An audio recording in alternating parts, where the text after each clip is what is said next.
we are back. ચલો આપણે તમારી રેડિયોની જર્નીથી સ્ટાર્ટ કરીએ કેમ કે રેકોર્ડ નહીં થયું આગળવાળું બસ recording so you have to start. હા, તમે રેડિયોની જર્ની ક્યાંથી સ્ટાર્ટ કરી આપણે ત્યાંથી જ કન્ટિન્યુ કોલેજ વાળા જે તો આખો ઇન્ટરવ્યુ આપવા ગયો તો એ શોર્ટમાં ઓકે મારી પાસે મેમરી રહેશે. યસ, એટલે ફર્સ્ટ ઇન્ટરવ્યુ મેં જયારે આપ્યું ત્યારે મેં નતું વિચાર્યું કે રેડિયો હું કરીશ. રેડિયોમાં કદાચ મારી અંદર એવું કેલિબર છે કે હું કરી શકું, કે હું બોલી શકું, કે હું વિચારી શકું. મેં નતું વિચાર્યું ફર્સ્ટ ટાઈમ જયારે ઇન્ટરવ્યુ આપ્યું. પછી સેકન્ડ ઇન્ટરવ્યુ માટે મને જયારે કોલ આવ્યો ત્યારે મને થોડો કોન્ફિડન્સ આવ્યો કે ના હું કરી શકું છું. એન્ડ દેન કરવાની શરૂઆત કરી. અને પછી રેડિયોમાં આવ્યા પછી એવરી ડે કંઈક ને કંઈક નવું શીખતા ગયા. એટલે આ ક્રિએટિવ લાઈન એવી છે કે દરરોજ તમારે કંઈક ને કંઈક નવું આપવું પડે ને કંઈક નવું શીખવું પડે તો તમે આગળ વધારે જઈ શકો. કોણ શીખવાડે? એ સારો સવાલ છે. રેડિયોની વાત કરું ને તો એ કદાચ તમને કોઈ સ્પૂન ફીડિંગ નહીં કરાવે, કારણ કે કોઈની પાસે એટલો ટાઈમ નથી અને કોમ્પિટિશનનો જમાનો છે. દરેક વ્યક્તિને પોતાની રીતે આગળ વધવું છે. તો એ જાતે તમારે શીખવું પડશે. તમારું જે જગ્યા છે ને તમારે પોતે બનાવવી પડશે. કોઈ તમને નહીં શીખવાડે કે તું આવું કર, તું આવું કર. હા, કંપનીના નોર્મ્સ પ્રમાણે અમુક ગાઈડલાઇન્સ જે છે, પોલિસીસ છે, એ તમને ચોક્કસથી કોઈ શીખવાડશે. બાકી તમારે શું કરવું છે, તમારા શોને તમારે કઈ રીતે ડ્રાઈવ કરવો છે, તમારા શોમાં તમારા લિસનર્સને તમારે શું આપવું છે, તમારે જ પકડવું પડશે. અને એ બધું ક્યાંથી આવે, ક્યાંથી તમે શીખી શકો? તો સૌથી પહેલું ઓબ્ઝર્વેશન. રેડિયો એવું છે કે ડે ટુ ડે નું મીડિયમ છે કે સપોઝ મોર્નિંગ શો હું કરું છું તો મોર્નિંગ શો કરું સવારે ગઈકાલના દિવસમાં શું થયું છે, આજના દિવસમાં શરૂઆત શું થઈ રહી છે. રેડિયો બહુ લોકલ મીડિયમ છે એટલે શહેરમાં થઈ રહ્યું છે તો એ વસ્તુનું ઓબ્ઝર્વેશન બહુ જરૂરી છે. તમે તમારા શહેરને કેટલું જાણો છો એ બહુ જરૂરી છે. એટલે તમે શહેરમાં ખાડો પડી ગયો કે શહેરમાં કંઈક નવી વસ્તુ થઈ તો એ સૌથી પહેલા તમે તમારા લિસનર્સ સુધી પહોંચાડો છો. તો એ કઈ રીતે પહોંચાડી શકશો? કોઈ આઈને તમારા કાનમાં તો કઈ નહીં જાય. એટલે તમારી આંખો હંમેશા કોન્ટેન્ટને શોધતી રહેવી જોઈએ. એક કોન્ટેન્ટ ક્રિએટર માટે તો એક જ આ મંત્ર છે. એ કોઈ પણ હોય, કે સોશિયલ મીડિયા પર કરતા હોય કે કોઈ પણ જગ્યા પર, પણ તમારી આંખો હંમેશા એ કોન્ટેન્ટને જ શોધવી જોઈએ. સો જ્યારે તમે આરજેની જર્નીમાં હતા, અમને લોકોને એટલું ખબર પડે કે જે આરજે હોય ને એને લક બાય ચાન્સ હંમેશા સેલિબ્રિટીઝને મળવાનો ચાન્સ હોય, બાકી બધાના પગ ઘસાઈ જાય, આરજેને મળી જાય. સો એવા જ્યારે તમને ફર્સ્ટ ટાઈમ એક્સપિરિયન્સ થયો તો સેલિબ્રિટીને મળવાનો, ત્યારે ફર્સ્ટ ટાઈમ કોને મળ્યા હતા ને એક્સપિરિયન્સ કેવો હતો તમારો? સૌથી ફર્સ્ટ સેલિબ્રિટી આમ તો ફર્સ્ટ કોને મળ્યો તો એ તો નથી યાદ મને, પણ એક પેલી ઈચ્છા હોય ને કે મારે આને મળવું છે, અને પછી તમે જયારે એને મળો તો એ આખી વાત અલગ થઈ જાય. તો એવું મને એ વખતે શ્રેયા ઘોષાલ માટે હતું. શ્રેયા ઘોષાલ ને મળવું છે એકવાર, એમનો ઇન્ટરવ્યુ કરવો છે અને એમનો શો હોસ્ટ કરવો છે. તો 2008માં મેં જોઈન કર્યું radio. And then slowly gradually ખબર પડી કે રેડિયોના આ બધા પક્ષ છે. તો પછી શ્રેયા ઘોષાલ એકવાર એ વડોદરામાં આવ્યા હતા, ત્યારે મેં એ વિશ કર્યું કે ના, મારે મળવું છે અને પર્સનલી મારે શો હોસ્ટ કરવો છે. એન્ડ ધેન વિધિન 6 months આણંદની અંદર એમનો શો હતો અને ત્યાં આગળ મને પર્સનલી એમની સાથે અડધો પોણો કલાક સ્પેન્ડ કરવાનો ટાઈમ મળ્યો. એમનો શો હોસ્ટ કરીને બહુ મજા. ઓકે, સો જ્યારે તમે આ શો હોસ્ટ કર્યો, કેટલીક વાર એવું થાય ને કે આપણી જ્યારે ઈચ્છા મતલબ વિશ પૂરી થતી હોય રાઈટ, ત્યારે ખુશી બી હોય, એની સાથે થોડુંક પેલું કહેવાય ને કે આમ વાઇબ્રેશન બી હોય. તો તમે હા, તો એ સિચ્યુએશન કેવી હતી? હાઉ ઇઝ ધ ફીલિંગ કે હું પરફોર્મ કરીશ કે નહીં, હું યુ નો સેલ્ફ ડાઉટ ઓર એ કેવું છે, પરફોર્મર માટે ઓલ ધ ટાઈમ આ વસ્તુ થતી હોય છે કે જ્યારે શો ચાલુ થવા હોય ને એના શો પહેલા બહુ જ આમ ધક થાય, ક્યારે એન્ઝાયટી થાય, ક્યારે શું થશે, કેવી રીતે કરીશ, કેમનું થશે, સારું થશે કે નહીં, હજારો સવાલ ફરતા હોય. પણ એકવાર તમે સ્ટેજ પર ચડો, એકવાર માઇક ચાલુ થાય અને જ્યારે સામે ઓડિયન્સ હોય, એટલે પછી એ જે ફિયર ખરો ને એ ખબર નહીં, આપોઆપ જતો રહે. એટલે મારા કરિયરમાં કે હું જ્યારે પણ સ્ટેજ પર હોઉં ત્યારે મારો એક્સપિરિયન્સ છે કે મને આગળ જેટલી એન્ઝાયટી થઈ હોય ને એ બધું જ હું જ્યારે સ્ટેજ પર હોઉં ને ત્યારે હું બધું જ ભૂલી જાઉં. મને બીજું કશું જ ના દેખાય. બસ એ મારો શો, મારે જે ડિલિવર કરવાનું છે એ, અને જે ઓડિયન્સ છે એ, આટલું જ. બીજું મારું પર્સનલ લાઈફમાં શું ચાલે છે, દુનિયામાં શું ચાલે છે, એનાથી કોઈ લેવા દેવા નહીં. એટલો જે પણ 2-3 કલાકનો શો હોય એ ટાઈમ દરમિયાન. ઓકે, ધેટ્સ ગ્રેટ, બીકોઝ એ સૌથી મેઇન વસ્તુ હોય છે. એટલે અમે લોકો શું કરીએ, સર્ટેન ટાઈમ સુધી હું બહુ પબ્લિકમાં કામ નહોતી કરતી, નેટવર્કિંગ કરતી હતી. હવે હું પબ્લિકની વચ્ચે બોલું છું. સો મને પ્રોબ્લેમ નથી, બટ ઘણા લોકો પૂછે એટલે અમે એક ટ્રીક આપીએ કે જ્યારે તમે સ્પીચ આપતા હો ને અને એવું થાય ને કે સેલ્ફ ડાઉટ થાય, બરાબર બોલું છું કે નહીં, ઓડિયન્સ કનેક્ટ થશે કે નહીં, એટલે અમે લોકો શીખવાડીએ કે કોઈ પણ પગથી ટેપિંગ કર્યા કરો, એટલે તમારું જે કોન્શિયસ માઇન્ડ છે ને તમારું ડાયવર્ટ થઈ જાય. એટલે તમે તમારી ઇવેન્ટ હોય, હોસ્ટિંગ હોય કે વોટ એવર સ્પીચ હોય ને પરફેક્ટ થરલી જવા દો, બીકોઝ ઓફ ઓડિયન્સ છે ને તમારી બોડી લેંગ્વેજ થી જ ખુશ થશે કે તમે કેટલું એ લોકોને એક્ટિવ રાખો છો. કન્ટેન્ટ સાંભળવા વાળા બધા હોતા જ નથી, અડધા ઊંઘતા હોય, અડધા મોબાઈલમાં રમતા હોય, લાઈક ધીસ. બટ મેઇન તમે કેટલું પ્રોપર રીતે એ લોકોને સર્વ કરો છો ને, this is the process people will enjoy as compare to what you speak. બિલકુલ. એક્સેપ્ટ સોંગ્સ કે ભાઈ જૂના સોંગ હોય તો જોડે કોરસમાં જોડાઈ જાય, બાકી બધી જ જગ્યાએ ઓડિયન્સ અડધી જ સાંભળતી હોય, અડધી ખાલી તમને જ બધા જોતી પોતાના હોય કે હોય, પણ એક પેસિવલી તમને જોતું હોય, તમે શું બોલો છો એ કદાચ ઓછું ધ્યાન હોય એમનું. પણ તમારું ગેસ્ચર પોસ્ચર ને બધું હોય છે ને ફટાફટ એ લોકો એના લીધે કન્ટિન્યુઅસ એ જોતા હોય છે. એક અટેન્શન છે ગ્રેબ કરી શકો. રાઈટ, એ તો છે જ. સો અપાર્ટ ફ્રોમ ધીસ આરજે ની જોબ કરતા એના પછી વેર તમારી પ્રોફાઇલમાં જોયું કે you are also into food blogging, right? So food માટેનું તમારું શું, મતલબ એમની ફૂડ સાથે લવ છે, ફૂડ ગમે છે, યુ આર ફૂડી, તમને કુકિંગ ગમે છે, યા ફૂડનો બિઝનેસ ગમે છે, ફૂડ સાથેની શું સ્ટોરીઝ જે તમારી? તો બોલે ને બધું જ હું કરું. અચ્છા. એટલે સૌથી પહેલા મને બનાવવાનો તો બહુ શોખ છે, એટલે હું બધું જ બનાવી દઉં. મને ભૂખ લાગે તો મારી રીતે પોતાની એક મારો પોતાનો ટેસ્ટ છે, યુ નો. હું પોતે પહેલેથી પછી રેડિયો, પછી હું ફૂડ ઇન્ડસ્ટ્રીમાં આવ્યો, એટલે મેં રેસ્ટોરન્ટ ચલાવ્યું. 5 years જેવું રેસ્ટોરન્ટ એ કર્યું. હમણાં જ મેં વાઇન્ડ અપ કર્યું. ફૂડ બ્લોગિંગ ની વાત કરું તો એ બહુ પહેલેથી કરવું હતું, બટ સમહાઉ હું નતો કરતો, કારણ કે થોડું મૂડી માણસ છું, અને મૂડીની સાથે સાથે થોડો ટાઈમ પણ, કારણ કે બહુ બધી જગ્યા ઉપર તમે ઘેરેલા હોવ એટલે કયું ક્યારે કરવું એ બહુ આમ ડિફિકલ્ટ થઈ જતું હોય. પણ ફૂડ માટે અને શહેર માટે એક અલગ લગાવ છે, તો મેં કીધું ચલો ફૂડ. અને ફૂડ કન્ટેન્ટની વાત કરીએ તો સૌથી વધારે કન્ઝ્યુમ થતું જો કોઈ કન્ટેન્ટ હોય તો એ આ ફૂડનું જ છે.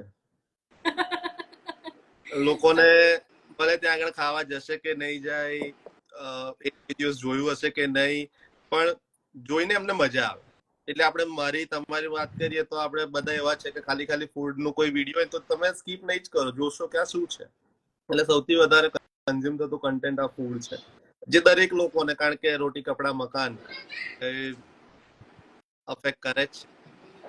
તો ફૂડ ગમે, એટલે બનાવવાનું પણ ગમે છે, એ બિઝનેસમાં પણ હતો.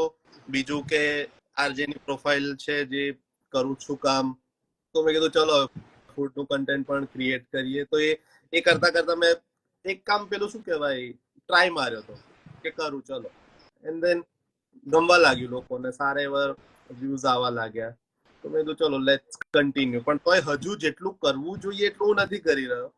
હું વચ્ચે મહિના કદાચ 1-2 રીલ કરી દઉં.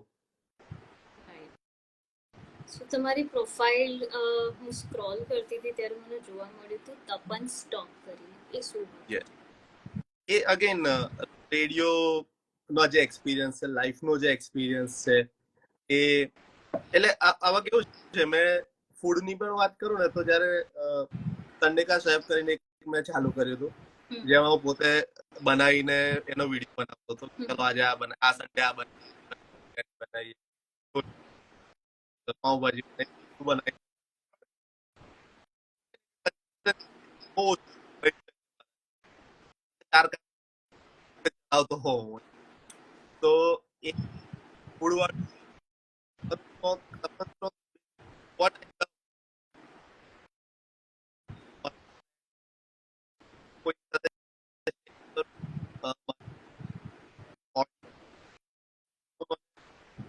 પડવાનું ગમે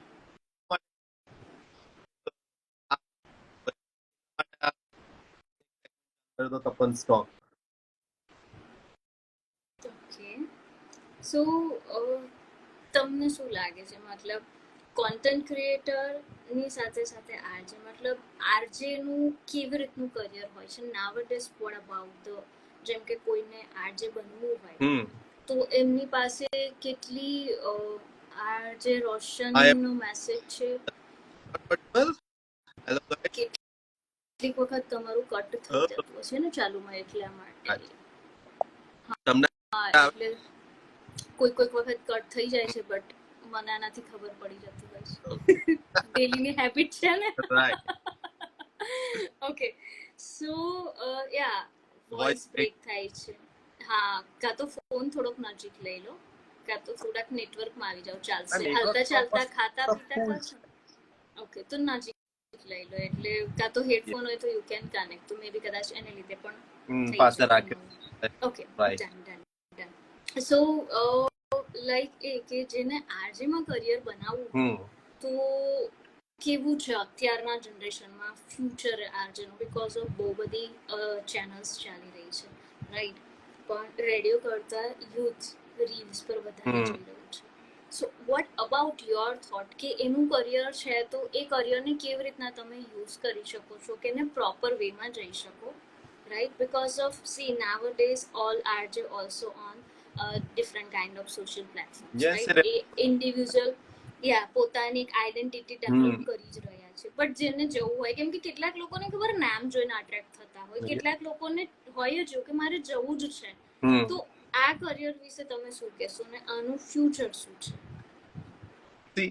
રેડિયો જોકી એટલે તમે આરજે બનો છો, તમારી અંદર કેલિબર છે, તો એવું નથી કે ખાલી રેડિયો પૂરતું જે વસ્તુ સીમિત રહેવાની છે. રેડિયો એક તમને પ્લેટફોર્મ આપી શકે છે, અને ચોક્કસથી પછી તમે અલગ અલગ, આજકાલ તો હવે સોશિયલ મીડિયા ને એટલું આગળ વધી ગયું છે, પોડકાસ્ટ લોકો પોતાના કરે છે, તો તમારી અંદર કેલિબર છે તો તમે કરી શકો છો. બટ રેડિયો જે પહેલા હતું ને, એટલે જે એ ટાઈમે ઇન્ટરનેટ એટલું નહોતું, એ વખતે એક પ્યોરલી ઓડિયો ફોર્મેટની અંદર લોકો સાંભળતા હતા. પણ હવે એવું થયું છે કે યસ, તો હવે એવું થઈ ગયું છે કે આરજેસ ને પણ સોશિયલ મીડિયા પર એટલું જ એક્ટિવ રહેવું પડે, એટલા જ ફોલોઅર્સ લાવવા પડે, એટલું જ કોન્ટેન્ટ ક્રિએટ કરવું પડે, પ્લસ રેડિયો પર શો કરવાનો. એટલે રેડિયોની સાથે તમારે સોશિયલ મીડિયા પર બી એટલું જ રહેવું પડે. તો જે પેલો, કેમ કે ઓબ્વિયસલી ચેન્જ તો દરેક વસ્તુમાં થાય. તો હવે એવું નથી કે જે રેડિયો પહેલાના આરજેસ ને જે ખાલી શો કરવાનો હતો એટલા પૂરતું જ હતું, એ નથી. એના સિવાય તમારે આ બધું કરવું પડે, કારણ કે સમયની માંગ છે, એ કરવું જ પડે. Plus technology upgradation.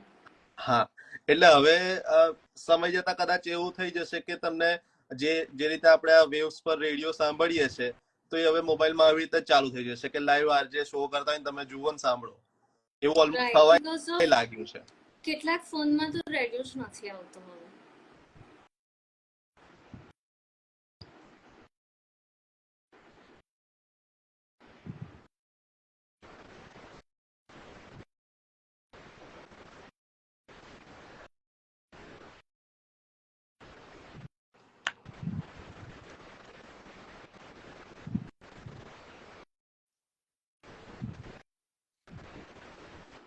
Yes, audible. Okay so તમારા મતે એવું પણ છે કે મતલબ જે આરજે બનતું હોય બરાબર છે એની પાસે ઓપોર્ચ્યુનિટી સૌથી પહેલી એ જ આવે કે they become a very good anchor am I right? Yes, બની શકે, વોઇસ ઓવર આર્ટિસ્ટ બની શકે, જો પોતાની અંદર લખવાની સારી કળા હોય તો એ કોપી રાઇટર બની શકે. બીજું બધું વધારે જો એ લોકોને આવડ કરવું હોય તો તમે મ્યુઝિક પ્રોમો પ્રોડ્યુસર બની શકો. પણ એ પછી પોતપોતાની લાઇક્સ પર છે કે તમને શું ગમે છે. મતલબ જેનો ટેસ્ટ જેમને સમજ પડતી હોય પ્રમાણે પછી એની અંદર એડ ઓન કરે, સ્કિલ ઉપર કામ કરે. હા, હવે ખાલી જો કોઈને બોલવાનો શોખ છે તો એ લોકો પછી આ તો વોઇસ ઓવર આર્ટિસ્ટ પણ બનવું, કારણ કે હું સારું બોલી શકું છું એનો મતલબ એવો નથી કે હું સારો વોઇસ ઓવર આર્ટિસ્ટ બની શકું. એવું જરૂરી નથી. કેટલા બધા આર્ટિસ્ટ એવા છે જે લોકો વોઇસ ઓવર નથી કરતા કારણ કે એ લોકોનું જોનર નથી. તો હા, એટલે પોતપોતાની રીતે દરેક વ્યક્તિ પોતાનું એક જોનર સિલેક્ટ કરીને કરતા હોય છે, પણ આટલી બધી ઓપોર્ચ્યુનિટીઝ છે ખરી. Okay right. સો તમે અત્યારે કરી રહ્યા છો કન્ટેન્ટ ક્રિએશન, જે ફૂડ વાળું છે, વોઇસ ઓવર આર્ટિસ્ટ ને ઇવેન્ટ હોસ્ટ. That's great. એટલે ઓકે ફાઇન. સો તમે તપન સ્ટોક ને કેમ કન્ટિન્યુ નથી કરતા? કયું ને, મૂડી માણસ. આ મૂળ જે વસ્તુ છે ને એ તમને કદાચ ઘણી બધી વસ્તુઓ તમે લઈ શકતા હો ને, પણ એ તમે મેળવી ના શકો એવું વસ્તુ છે. અને બીજું કે ટાઈમ, એ વસ્તુ એ જેટલી પણ મારી તપન સ્ટોક છે ને એ બધી પ્રિપેર કર્યા વગરની છે. એટલે મને મૂડ થયો કે ચલો મારે કંઈક બોલવું છે તો મેં ચાલુ કર્યું, મેં બોલ્યું અને મેં મૂકી દીધું. એટલે એના માટે હું ક્યારે પણ એવી બહુ પ્રિપરેશન નથી કરતો કોઈ વસ્તુની કે બહુ જ આમ લખ્યું પછી બોલ્યો કે આટલું કટ કર્યું, એડિટ કર્યું, એવું નથી કરતો. અત્યારે મારા જે ફૂડ બ્લોગ બી કરું છું તો મેં શૂટ કરી લીધું. એ શૂટ કરીને પછી મેં એક એનો કોલર એક વિડીયો કરી દીધો એડિટ, અને દેન ચાલુ કરીને વન શોટમાં બોલી દો. સો આને લઈને આગળ શું પ્લાન છે? તમે you have a good followers right, અને ફોલોવર્સ એક કેવું છે કે જે આરજે હોય ને એને લઈને બધા લોકોનું એક રિસ્પેક્ટ લેવલ હોય.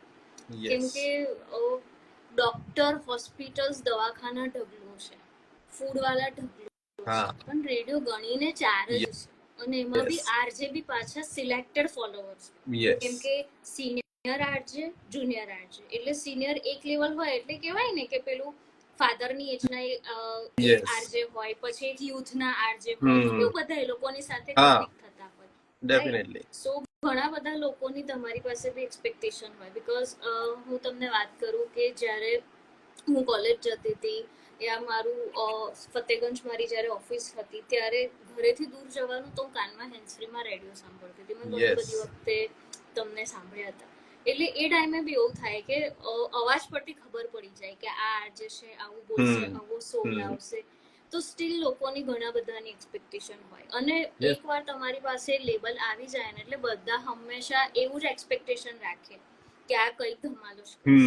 તો હવે તમે શું કરવાના છો નવું એવું કે એવરી ડે પીપલ તમારી સાથે કનેક્ટ થઈ શકે? એટલા માટે જ મેં આ ફૂડ બ્લોગિંગ ચાલુ કર્યું. એન્ડ દેન હવે ફૂડ બ્લોગિંગ ને થોડુંક not only food blogging but જેવી રીતે હું રેડિયો પર શો કરતો હતો ને રેડિયો પર હું દરેક વસ્તુને કેટર કરતો હતો, એ જ વસ્તુ સોશિયલ મીડિયા પર કન્ટેન્ટ ક્રિએટની અંદર પણ વધારે ફૂડ, એટલા માટે જેમ મેં કહ્યું કે લોકોને વધારે ગમે છે, રીચ એની વધારે છે. એટલે હું એક પેલું બેલેન્સ બનાવવાનો ટ્રાય કરું છું. હમણાં હું એના પર જ આમ એક્સપેરિમેન્ટ કરી રહ્યો છું કે કઈ રીતે બેલેન્સ થઈ શકે કે 2-4 ફૂડ નાખું, વચ્ચે બીજું કંઈક નાખી દઉં અને પછી પાછું ફૂડ નાખું, જેથી કરીને વેરાયટી ઓફ પીપલ જે લોકો ફોલો કરે છે બધાને કંઈક ને કંઈક મળતું રહે. બટ મોસ્ટલી જે મારો એક્સપિરિયન્સ છે કે જે રીતના મને મેસેજ આવે છે, તો મોસ્ટલી જે મારા ફોલોઅર્સ છે એ વધારે મને એવું કે અમે તમારા અવાજને લીધે આવીએ છીએ કે તમારી બોલવાની સ્ટાઇલને લીધે આવીએ છીએ, તમે જે રીતે કહો છો. બાકી મહાકાળીનું સેવસર ઢગલો રીલ બનેલી છે, પ્યારેલાલની કચોરી ઢગલો રીલ બનેલી છે. હું શું નવું આપું છું તો એ મારી સ્ટાઇલ, મારો અવાજ. Exactly. That means moral of the story કે તમે કોઈ બી કન્ટેન્ટ બનાવશો જેમાં તમારું વોઇસ ઓવર આવ્યું કાં તો તમે ડાયરેક્ટ બોલતા હશે, બધા કન્ટેન્ટ તમારા સુપર ડુપર ચાલવાના. હા, પણ ફૂડ જેટલા નહીં. એ ફૂડમાં તો એવું છે ને કે કોઈ બી ફૂડ બ્લોગર હશે લાઈક 1000 2000 બી ફોલોવર હશે ને, બટ યુ કાન્ટ ઇમેજિન કે લોકોની રીલ 1 મિલિયન પર હા. રીચ પહોંચી હોય. યસ. અને લાઈક મી એડ્યુકેશનલ, બરાબર છે, અમે થાકી જઈએ મહેનત કરી, કોઈ જોવે જ નહીં, જોવે જ નહીં. ઋતુ રેડ એફએમ પર હતા ત્યારથી તમારા વોઇસ નો ફેન છું. યસ ઋતુ, આઈ નો યુ બ્રધર. એટલે અત્યારે એવું છે ને કે જેમ તમે કહ્યું કે તમે કોલેજ થી ઘરે જતા ત્યારે સાંભળતા, તો અત્યારે ઘણા બધા લોકો એવા મને મળે કે અરે તપન, હું તો 10th માં હતી ને ત્યારે તમને સાંભળતી હતી, મારી એક્ઝામ હતી, પછી 12th માં હતી, તો એવા ઘણા બધા લોકો અત્યારે મળે. અને જે એ વખતે સોશિયલ મીડિયા કેવું નતું, પણ અવાજથી ઓળખી જાય કે આ તમારો અવાજ તમને સાંભળેલા છે. સ્ટીલ ઇવન હું કહું ને કે હું વિવિધ ભારતી એટલું મેં સાંભળ્યું હતું કેમ કે સૌથી પહેલા વિવિધ ભારતી આવ્યું. સો આઈ એમ ફ્રોમ વિલેજ, હું વિલેજ થી બિલોંગ કરું છું. તો અમારે ત્યાં આખું વર્કશોપ હતું ને, તો વર્કશોપ ની અંદર સવારથી રેડિયો ચાલુ થાય, રાત્રે છેલ્લો શો પતે ને ત્યાં પતે, બરાબર. એટલે એ વિવિધ ભારતીના મને આખા પ્રોગ્રામ્સ, એના જિંગલ્સ, એના શો, કોણ હોસ્ટ કરે, બધું જ યાદ હોય. મતલબ કોઈ બાકી નહીં. આપણા ફોજીઓ કી ફિલ્મી ગીતો ને ફિલ્મી વાતો. અને હેલો વિવિધ ફોજી ભારતી. વાળી, યસ. પછી સહેલી. યસ, એ બપોરે આવતું, બપોરના ટાઈમમાં આવતું હતું, અને સાંજના બહુ મસ્ત આવતું હતું. અચ્છા, લિસ્ટ આપી દીધું ઋતુએ. હા.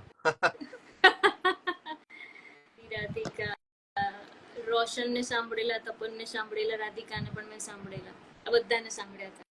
એટલે હું રેડિયોની ફેન હતી ને. એમાં પાછું જ્યારે વચ્ચેનો એરા એવો હતો ને 2017-18 ની અંદર સૌથી વધારે કોન્ટેસ્ટ રમાડતા, એટલે ત્યારે ધીરે ધીરે બધું ફેસબુક પર આવવાનું ચાલુ થયું. મતલબ રેડિયોએ ધીરે ધીરે પબ્લિકને ડાયવર્ટ કરી સોશિયલ પ્લેટફોર્મ પર, એ લોકોનું એક પ્રેઝન્સ બનાવવા. અને ત્યારે બહુ કોન્સેપ્ટ રમાડતા હતા, કોન્સર્ટ બી કરતા હતા, અને કોમ્પિટિશન્સ ને બધું, એટલે બધામાં હું પાર્ટ લેતી હતી, એટલે મને ખબર કે આવું બધું ચાલતું હતું. એટલે લાસ્ટમાં જ્યારે હું બિગ એફએમ માં હતો ત્યારે અમે શરૂઆત કરી હતી એવી 17-18 માં જ ફેસબુક ના ઘરેથી. સો એવરી ડે 5:30 હું લાઈવ આવતો હતો, અને પછી આવી રીતે જ કોન્ટેસ્ટ, લાઈવ કોન્ટેસ્ટ એ વખતે ફેસબુક પર કરતા હતા. યસ, એટલે એમાં પછી અલગ અલગ લોકો પાસે ગિફ્ટ આવતી હતી, અલગ અલગ તમારે મૂવીઝ જોવાની ટિકિટ આપતા હતા, કોઈક જગ્યાએથી તમારે કૂપન્સ કલેક્ટ કરવાના, અને બહુ મજા આવી હતી, રાઈટ? યસ. ચલો ફાઇન. સો યસ તપન, ફૂડ વિશે તો હું પૂછું જ નહીં કેમ કે તમે ફૂડી છો જ. So are you tea lover or coffee lover? I am hardcore tea lover, અને મને મારા હાથની ચા વધારે ભાવે, એટલે રોજ સવારે હું પોતે જ બનાવું છું. તો હું આવીશ કોઈ વાર પીવા. Yes, most welcome. અને આપણે ચા પર એકવાર મળીશું પણ ચા માટે, કેમ કે ડેફિનેટલી હું ચા કોફી બંનેની લવર છું, એટલે હું બંને પીવાનું હા, એટલે પ્રેફર કરું. કોફી થી કોઈ દુશ્મની નથી, બટ યા પહેલો પ્રેમ ચા. હા, એ તો છે જ. મતલબ સવાર કોફી થી ના પડે, સેલ્ફિશ પડે, એટલે એ છે અલગ, પણ ચાલે. જેમ જેમ લોકોને મળીએ એમ એમ બધી વસ્તુ ચાલી જાય. એટલે ભાઈ ઉનાળો હોય તો કોઈ છાસ ઓફર કરે કે વલિયારીનું શરબત કે સિકાનું, ચાલી જાય. બરાબર છે. સો લાઈક તમને વેકેશન્સ માટે જવા માટે પ્રિફરેબલ જગ્યા પૂછો તો તમે બીચ લવર માં આવો કે પછી beach lover? Mountains? Beach lover. તો હમણાં રિસેન્ટલી કયા બીચને તમે એક્સપ્લોર કરીને આવ્યા? હમણાં રિસેન્ટલી તો બીચ નહીં, પણ પછી માઉન્ટેન કર્યું, કારણ કે બીચ બહુ થઈ ગયા હતા, તો પછી માઉન્ટેન એક્સપ્લોર કર્યા last year. Right. And I think so સમહાઉ તમારી પ્રોફાઇલમાં કંઈક મેડિકલ વાળું પણ મને જોવા મળે છે, તો એ શું હોય છે? સમહાઉ યોર મેડિકલ બેકગ્રાઉન્ડ? ના, હું નહીં, મારી વાઈફ ફિઝિયોથેરાપિસ્ટ છે, તો એનું ક્લિનિક છે, સો એના ક્લિનિક નું કંઈક ને કંઈક હું મૂકતો હોઉં. એકદમ પાક્કું માર્કેટિંગ. હા, કોઈ જગ્યા છોડવાની નહીં, બિલકુલ, બધે માર્કેટિંગ કરી. Yes. Right, great. So yes Tapan, thank you so much for your time, અને મજા આવી. અને એ બાને એક બે આરજે એમાં સ્પેશિયલ રોશન મારી પ્રોફાઇલ પર Yes. આવ્યા એ પણ એટલે મને ગમ્યું કે ચલો ધીરે ધીરે બસ લોકો મને નેક્સ્ટ તમે ઓળખે તો છે. રોશન સાથે તમે એક ગોઠવી દેજો. ચોક્કસ We ચોક્કસ love જે અમે to બધાને come. એપ્રોચ કરીએ જ છે એપ્રોચ Yes. કેમ કે એ બહાને પબ્લિક પણ મને ઓળખે હું બિલકુલ. ઓર પબ્લિક સુધી કનેક્ટ થઈ શકું Yes. અને મજા આવે મને પણ ગમે છે તમે સ્ટેજ ને રોક કરો હું ખાલી ઇન્સ્ટાને રોક કરું યસ બિલકુલ. અને તમે રોક કરો ને સાથે સાથે અમને બોલાવતા રહો. બોલાવતી જ રહીશ હંમેશા બોલાવતી રહીશ Yes. હવે કેવું કે લિસ્ટ બની ગયું એટલે લિસ્ટમાં તમે બિલકુલ. આવી ગયા જેની સાથે અમે કનેક્ટ થયા ને એ અમારું ફેમિલી થઈ ગયું બિલકુલ. સો યસ. બસ જલ્દીથી તમે અમારી એક નાનકડી ઇવેન્ટ છે એમાં તમે ઇન્વાઇટેડ જ છો you will get tomorrow Oh, like invitation thank- ત્યાંથી આપણી એક શરૂઆત થશે યસ ડેફિનેટલી. ચલો થેન્ક યુ ફોર ચાલો your thank time you. Bye bye bye. Good night good night.